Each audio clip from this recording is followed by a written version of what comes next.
Before treating Gemini as a personal guide for decisions, learning, or work, it's important to step back and evaluate a few key issues. Here are 5 practical things to consider. 1. Accuracy and reliability. Gemini can sometimes be wrong, especially with niche facts, recent events, or technical details, because it generates responses from patterns in its training data rather than guaranteed verified truth.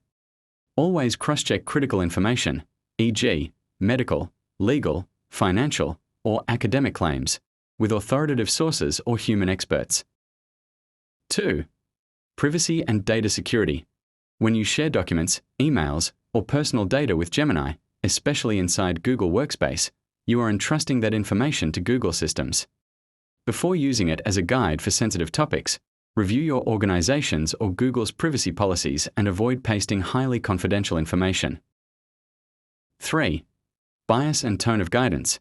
Gemini inherits biases from its training data and can sometimes reflect stereotypes, uneven perspectives, or culturally skewed viewpoints. Treat its suggestions as starting points, not gospel, and consciously challenge or refine its reasoning to match your own values and context. 4. Dependency and critical thinking.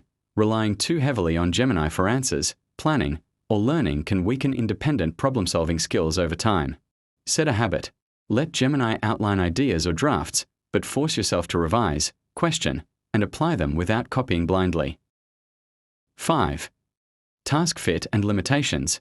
Gemini works best for structured tasks like summarizing, drafting, or organizing information, but it can struggle with long, very complex projects or nuanced judgment calls.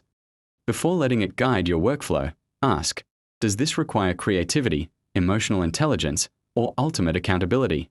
If yes, treat Gemini as an assistant, not the final decision maker. Thanks for watching. Please do well to subscribe, comment, like and share for more information, educative and engaging content.